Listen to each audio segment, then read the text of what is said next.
നമസ്കാരം, ലേറ്റ് എഡിഷനിലേക്ക് സ്വാഗതം. ഞാൻ ശ്രീനിധി പ്രദീപ്. നോക്കാം വാർത്തകൾ വിശദമായി. ഇപ്പോൾ വരുന്നൊരു പ്രധാനപ്പെട്ട വാർത്തയിലേക്കാണ്. റാഞ്ചിയിൽ ചാർട്ടേഴ്സ് വിമാനം തകർന്നു വീണു. റാഞ്ചിയിൽ നിന്നും ഡൽഹിയിലേക്ക് പുറപ്പെട്ട വിമാനം ഛത്ര ജില്ലയിലെ സമരിയ ഗ്രാമത്തിലാണ് തകർന്നു വീണത്. 2 ക്രൂ അംഗങ്ങൾ ഉൾപ്പെടെ 7 പേരാണ് വിമാനത്തിലുണ്ടായിരുന്നത്. വിവരങ്ങൾ പങ്കുവയ്ക്കാൻ അർജുൻ പീതാംബരനാണ് ചേരുന്നത്. അർജുൻ, എപ്പോഴായിരുന്നു അപകടം? വിവരങ്ങൾ എങ്ങനെ?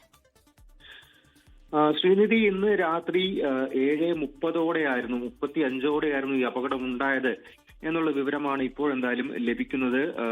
വൈകിട്ട് 7:15 വിമാനം റാഞ്ചി വിമാനത്താവളത്തിൽ നിന്നും ഡൽഹിയിലേക്ക് പുറപ്പെട്ടതാണ്. ഒരു എയർ ആംബുലൻസ് ആയിരുന്നു. ഇതിൽ ഒരു രോഗി, അതുപോലെ ഒരു ഡോക്ടർ, 2 മെഡിക്കൽ അറ്റൻഡർമാർ, അതുപോലെ തന്നെ ജീവനക്കാർ, ഇങ്ങനെ 7 പേരാണ് ആകെ ഉണ്ടായിരുന്നത്.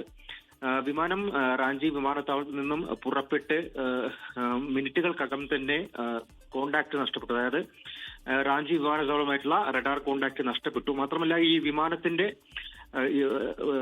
റാഞ്ചി വിമാനത്താവളത്തിൽ നിന്നും പുറപ്പെട്ടതിന് ശേഷം കൊൽക്കത്ത എയർപോർട്ടുമായി, വിമാനത്താവളവുമായി ഇതിന്റെ റഡാർ കോണ്ടാക്ട് മാറ്റിയിരുന്നു. ആ മാറ്റിയ ശേഷം ആദ്യഘട്ടത്തിൽ ബന്ധപ്പെടുകയും അതിനുശേഷം കൊൽക്കത്ത വിമാനത്താവളവുമായിട്ടും ഇതിന്റെ റഡാർ ബന്ധം വിച്ഛേദിക്കപ്പെട്ടു. പിന്നീട് റാഞ്ചി വിമാനത്താവളവുമായിട്ടും ബന്ധം പുനഃസ്ഥാപിക്കാൻ സാധിച്ചില്ല. ഇതോടെ ആദ്യഘട്ടത്തിൽ വിമാനം റഡാറിൽ നിന്നും അപ്രത്യക്ഷമായി എന്നുള്ള വിവരമായിരുന്നു പുറത്തു വന്നത്. എന്തായാലും അല്പം മുൻപാണ് വിമാനം തകർന്നു എന്നുള്ള കാര്യം സ്ഥിരീകരിക്കപ്പെട്ടിരിക്കുന്നത്. റെഡ് ബേർഡ് എയർവേസിന്റെ ബീച്ച് ക്രാഫ്റ്റ് C-90 എയർക്രാഫ്റ്റ് ആണ്. അതായത് ഒരു ചാർട്ടേഡ് വിമാനമാണ്, മാത്രമല്ല എയർ ആംബുലൻസ് ആണ് എന്നുള്ളൊരു വിശദീകരണം കൂടി ഇപ്പോൾ വന്നിട്ടുണ്ട്. ജാർഖണ്ഡിലെ ഛത്ര ജില്ലയിലുള്ള സിമരിയ എന്ന് പറയുന്ന ഗ്രാമത്തിലാണ് ഈ വിമാനം തകർന്നു വീണിരിക്കുന്നത്. DGCAയും ഇപ്പോൾ എന്തെങ്കിലും ഒരു വാർത്താക്കുറിപ്പ് ഇക്കാര്യത്തിൽ പുറത്തിറക്കിയിട്ടുണ്ട്.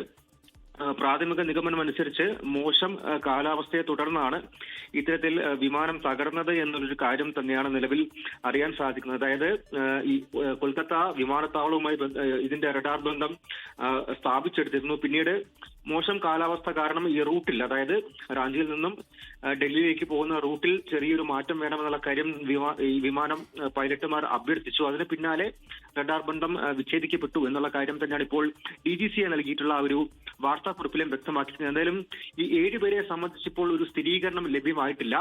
ഈ അപകടം നടന്ന മേഖലയിലേക്ക് AAIB, അതായത് എയർക്രാഫ്റ്റ് ആക്സിഡന്റ് ഇൻവെസ്റ്റിഗേഷൻ ബ്യൂറോ ഉദ്യോഗസ്ഥരെ ഇപ്പോൾ അയച്ചിട്ടുണ്ട്. അവർ ആ ഭാഗത്തേക്ക് പോകുന്ന ഒരു വഴിയിലാണെന്നുള്ള കാര്യം കൂടി മനസ്സിലാകുന്നുണ്ട്. ഒപ്പം തന്നെ രക്ഷാപ്രവർത്തനം ഇപ്പോൾ സാധ്യമാകുന്ന രീതിയിലെല്ലാം തന്നെ നടത്തുന്നുണ്ട്. കൂടുതൽ ഫയർഫോഴ്സിനും അതുപോലെ തന്നെ മറ്റേ രക്ഷാസംഘങ്ങളെല്ലാം തന്നെ ഈ പറയുന്ന സിമരിയ എന്ന് പറയുന്ന ഗ്രാമത്തിലേക്ക്, അത് ജാർഖണ്ഡിലെ റാഞ്ചിയിലുള്ള ഛത്ര ജില്ലയിലാണുള്ളത്, അവിടേക്ക് ഇപ്പോൾ എത്തിക്കുന്നുണ്ട് എന്നുള്ളൊരു വിശദീകരണം കൂടെയാണ് നിലവിൽ ജില്ലാ ഭരണകൂടത്തിൽ നിന്നടക്കം നമുക്ക് ലഭിക്കുന്നത്. എന്തായാലും ഈ 7 യാത്രക്കാരെ സംബന്ധിച്ച്, അത് ഒരു രോഗി, അതുപോലെ ഡോക്ടർ, അതുപോലെ 2 മെഡിക്കൽ സ്റ്റാഫുകൾ, പിന്നെ ജീവനക്കാർ, അങ്ങനെ ആകെ 7 പേരാണ്. ഈ 7 പേരെ സംബന്ധിച്ച് കൂടുതൽ വിവരങ്ങൾ എന്തായാലും വൈകാതെ തന്നെ, അടുത്ത നിമിഷങ്ങളിൽ തന്നെ നമുക്ക് ലഭിക്കുമെന്നുള്ള കാര്യം തന്നെയാണ് അറിയാൻ സാധിക്കുന്നത്. എന്തായാലും വിമാനം, ഈ ചാർട്ടേഡ് വിമാനം തകർന്നിരിക്കുന്നു.